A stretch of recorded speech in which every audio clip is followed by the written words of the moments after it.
એકબીજાને ગમતા રહેવા માટે ક્યારે શું કહેવું અને ક્યારે ચૂપ રહેવું, આ બે વસ્તુ બહુ જરૂરી છે. ટેકનોલોજીની વાત મેં કરીને ઇન્સ્યુલેશનની જેમ, એવી રીતે ચોઇસ, કઈ ચેનલ ક્યારે જોવી, કઈ ચેનલ ક્યારે ખોલવી, આ પણ બહુ અગત્યનું છે. બેબી ટીવી 12 વર્ષનું છોકરું જોતું હોય તો માં આવીને કહે આ કરે જ શું છું, આ ટીવી જુએ છે. આપણે બાળકને અમુક પ્રકારની ફિલ્મો જોતા રોકીએ છીએ. આ એવી વાત છે કે દરેક વસ્તુ દરેક વખતે સારી ન પણ લાગે. સંબંધોમાં પણ આ એટલું જ અગત્યનું છે. માણસ તરીકે આપણે જે છીએ, જેમ છીએ, જેવા છીએ એવા કોઈ આપણને સ્વીકાર એવો જો આપણો આગ્રહ હોય તો એટલું આપણે સામે તો આપવું જ પડે.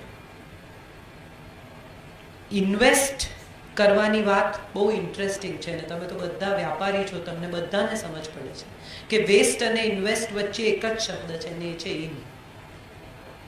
ઇનવેસ્ટ.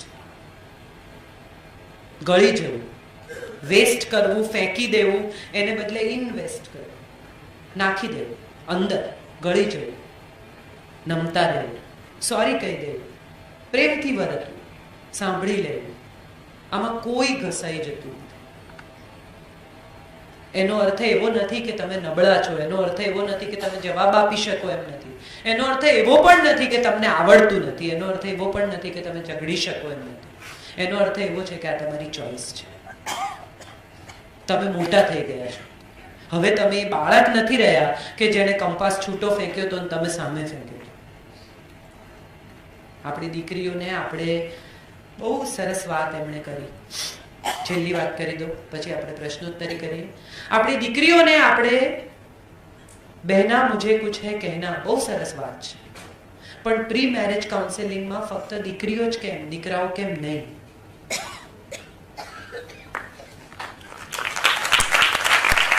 કેમ આપણા દીકરાને આપણે એવું શીખવવા તૈયાર નથી કે બેટા તારી પત્ની કામ કરતી હોય અને ક્યારેક જો મોડી આવે તો એક કપ ચા બનાવજે, એમાં પુણ્ય છે.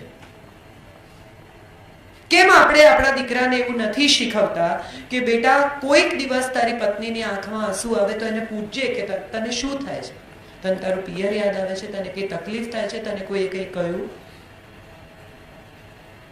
કેમ આપણે આપણા દીકરાને એવું નથી શીખવતા કે એની પત્નીને એટલો જ સ્નેહ અને સન્માન કરે જેટલો એની માને કરે છે?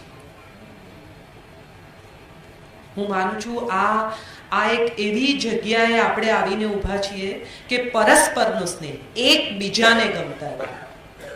કોઈ એક વ્યક્તિ બીજી વ્યક્તિને ગમતી હોય તો બીજી વ્યક્તિ પણ એને ગમવી જોઈએ. કેટલી બધી મમ્મીઓને હું જોઉં છું ત્યારે એમ કે મારા જમાઈનો સ્વભાવ બહુ સરસ છે, મારી દીકરી જોબ કરે છે એટલે વહેલી ઘરે ના આવી હોય ને તો મારા જમાઈ શાક સમારી રાખે, અમુક પ્રકારનું કામ કરી રાખે. અને મારી વહુ જુઓ 7 વાગે આવે ને પછી રસોઈ શરૂ કરે. મારો દીકરો બિચારો 8:30 જમે, 5 વાગ્યાનો આવ્યો.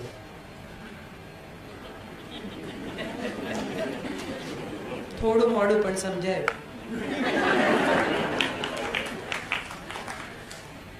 કેમ આવા બે સ્ટેન્ડર્ડ્સ છે આપણા ઘરોમાં? કેમ એવું છે કે મારું અને પાંડવોનું, મામકાહ અને પાંડવા આવા જુદા છે? પુત્ર કરતા જે વધુ છે એ પુત્ર વધુ છે, જે કુળને વધારે છે તે કુળ વધુ છે. આવું કેમ આપણે નથી વિચારી શકતા? જે આપણને ટોકે છે એ આપણા પતિની માં છે, ભલે આપણી નથી. એવો વિચાર કેમ નથી આવતો? હું માનું છું આ બહુ સાદા જિંદગીના નિયમો છે જેને આપણે બહુ સાદી રીતે સમજવા જોઈએ. આ રોજિંદી જિંદગી છે અને રોજિંદી જિંદગીને કોમ્પ્લેક્સ બનાવ્યા વિના એકતા કપૂરની સિરિયલ્સ જે શીખવે છે એમાં કાંઈ કામનું નથી. આ જગતમાં એવી કોઈ સ્ત્રી નથી જે બીજી સ્ત્રીની દુશ્મન હોય. હું અમદાવાદમાં રહું છું અને મેં રાયટ્સના સમયમાં જોયું છે કે હિન્દુ મુસ્લિમ પુરુષો બહાર લડતા હોય અને પાછલા બારણે સ્ત્રીઓ દૂધ, શાકભાજી, ખાંડ એક્સચેન્જ કરતી. કઈ લેવા દેવા નથી એમને આ લડાઈઓ સાથે, આ યુદ્ધ સાથે, આ લોહી રેડા એની સાથે. સ્ત્રીઓ કદી યુદ્ધમાં ઉતરી નથી. સ્ત્રીઓના ખભે યુદ્ધનો ભાર મૂકવામાં આવ્યો છે. દ્રૌપદીને કહેવામાં આવ્યું છે તારે લીધે મહાભારત થયું. એ રમીતી જુગાર. એને તો પ્રશ્ન પૂછ્યો કે પહેલા મને હાર્યા કે એમને હાર્યા. સીતાને કહ્યું કે તારે લીધે રામાયણ થયું, તે માગી કાંચે સુવર્ણ મૃગનું. ના પાડવી જોઈએ. શું કામ ગયા?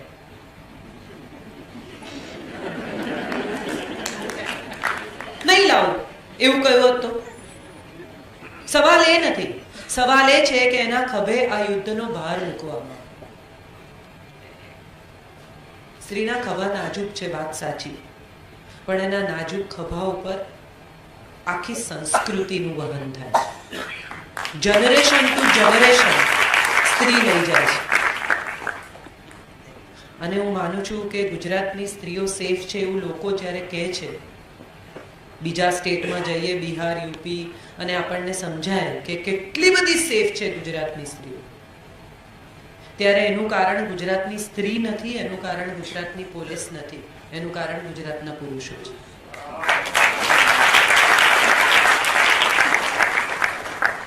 એને એવું શીખવવામાં આવે છે કે તારી બહેન, તારી માં જેટલી અગત્યની છે એટલી જ દરેક સ્ત્રી અગત્યની છે.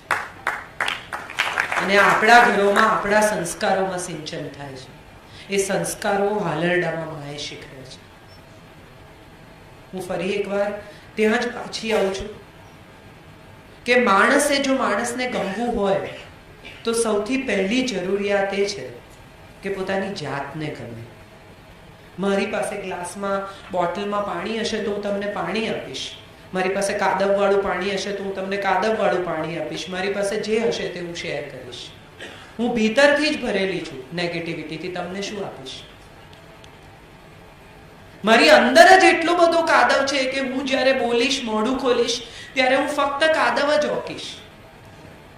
મારી અંદર જ એટલી બધી ગરમી છે કે હું મોઢું ખોલીશ તો એમાંથી આગ જ નીકળશે. પણ મારી અંદર શાંતિ છે, મારી અંદર સુખ છે, મારી અંદર ચેન છે, મારી અંદર બીજાને આપવા માટે કશું જ છે, તો હું આપી શકીશ. સમસ્યાઓ કોને નથી? હું કોઈ સમસ્યામાંથી પસાર જ નથી થઈને આવી બધી ડાઈ વાતો કરું છું એવું નથી. પણ હું એવું શીખી છું કે મારી દરેક સમસ્યાએ મને થોડી વધારે મજબૂત કરી છે.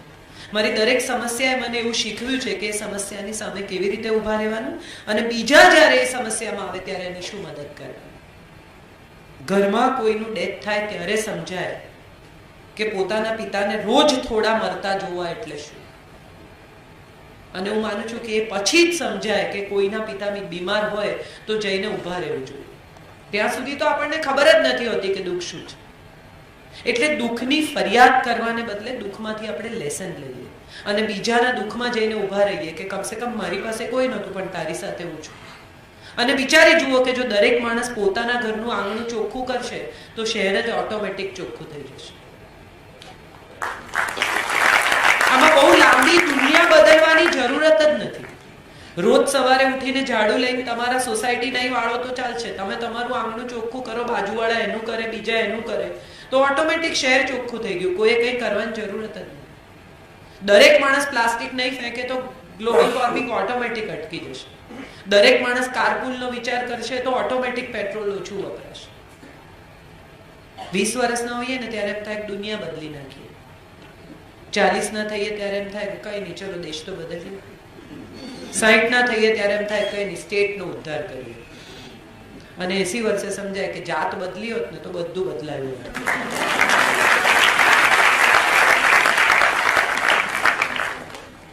સો એટલું કરીએ કે આજે એટલું નક્કી કરીએ કે આ 1 કલાક પછી ફક્ત તાળીઓ પાડવાને બદલે એવો નિયમ લઈએ કે કોઈને દુઃખ થાય એવું નહીં બોલું.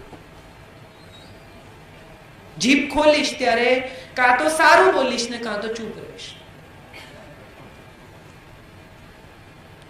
બીજી નાનકડી વસ્તુ કે જેને જેને સોરી કહેવું છે, જેને જેને થેન્ક યુ કહેવું છે, જેને જેને કહેવું છે કે તમે મને બહુ ગમતા હતા, હું તમને ચાહું છું, એને કહી દઈએ.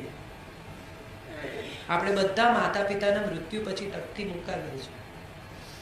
પણ માતા પિતા જીવતા હોય ત્યારે એની બાજુમાં બેસીને એની પાસે 10 મિનિટ આપણી પાસે નથી કે વાત કરીએ, ત્યારે પૈસા કમાઈએ છીએ એ તકતી મુકાવવા માટે. દરેક માણસ જિંદગીના પહેલા 50 વર્ષ શરીર ઘસીને પૈસા કમાય છે અને પછી એ કમાયેલા પૈસા પેલું ઘસાયેલું શરીર રિપેર કરવામાં વાપરી નાખે છે. મારો એક બિલ્ડર મિત્ર છે, મને રોજ કહે મારે 100 કરોડ રૂપિયા જોઈએ છે, મારે 100 કરોડ રૂપિયા જોઈએ છે. એટલે એક દિવસ મેં એને પૂછ્યું ચાલ હિસાબ કરીએ શેને માટે જોઈએ છે. એટલે એમ કે મારા વાઈફને દુનિયા બતાવી છે, 5 કરોડ રૂપિયા. પછી કે છોકરાઓને બેસ્ટ એજ્યુકેશન, 5 કરોડ બીજા. પછી ઉત્તમ ઘર બાંધવું છે, 5 કરોડ ત્રીજા. પછી એટલે સહેજ અટક્યું, મારા ગડપણ ના. મેં કીધું હા, 5 કરોડ ચોથા. પછી મમ્મી પપ્પા 5 કરોડ પાંચમું. પછી 25 એની પાસે આજે પણ છે.